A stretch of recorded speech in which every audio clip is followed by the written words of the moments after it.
Generally, I am smart enough to stay away from games that I don't like. I'm not a huge RTS girl, Souls-likes kind of make me want to lob my keyboard out my window, and sports games send me to sleep. But there is one goddamn genre that despite everything, I can't seem to stop forcing myself to play. Now, maybe it's my desire to get over my intense fear of all things horror. Do I just want to be like all the cool kids who proclaim they've never been frightened in their life? Despite the fact that I managed to spook myself when I look in the mirror after forgetting to remove last night's makeup. I mean, I never really used to be like this. I almost exclusively read Goosebumps when I was a kid, and that was real scary stuff, as we all know. Say Cheese still lives rent-free in my head to this day. That was a terrifying, terrifying book. And I'm determined to once again be that bitch. I want to be a horror lover once more. But I just can't seem to do it. My latest attempt that has left me a deflated, withered, scaredy cat has been Fatal Frame: Mask of the Lunar Eclipse. Now, the Fatal Frame series has always really appealed to me. The concept of shooting down ghosts and ghouls, not with a weapon, but with an exercising camera, it well and truly speaks to me. But it's a series that I've never actually ended up playing, and Mask of the Lunar Eclipse in particular has never seen a release outside of Japan until now.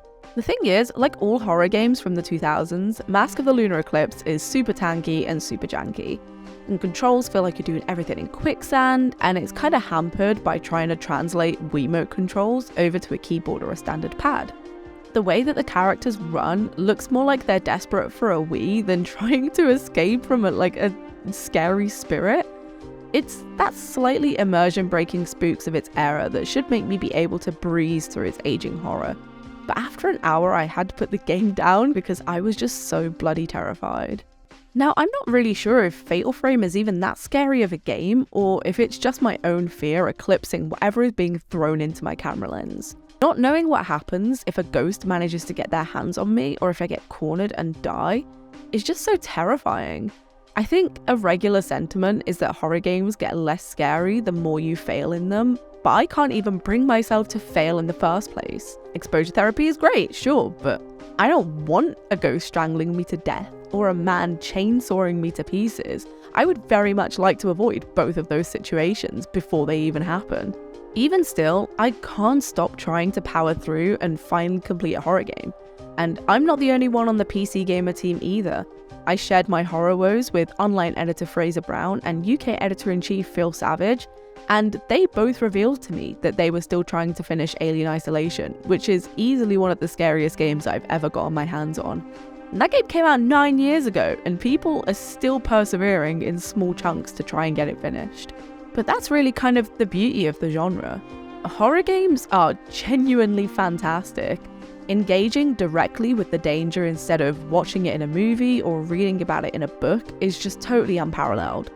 Games like Resident Evil 7, Dead Space, Silent Hill, Doki Doki Literature Club, and Phasmophobia are, in their own ways, meticulously crafted experiences that you can never get anywhere else in any other medium. They're all games I've done my damn best to complete and have never even been able to because, for the most part, my own fear gets in the way. Despite the anxiety that they make me feel and the dread they fill me with, there's still no satisfaction quite like getting through a terrifying chase scene or finally finding that one safe room that you've been looking for. I'm really hoping that in 2023 I can finally complete a horror game and with it, get over my fear little by little. Not only has a never-before-seen-in-the-West Fatal Frame game just come to PC, but Resident Evil 4, a remake of a game that changed the entire genre and arguably the entire medium of gaming, comes out at the end of this month.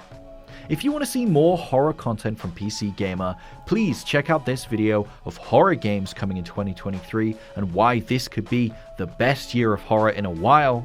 And be sure to tell me what horror games you're looking forward to, what you have trouble completing, and whilst you're down in the comments, be sure to like the video and subscribe for more content just like this.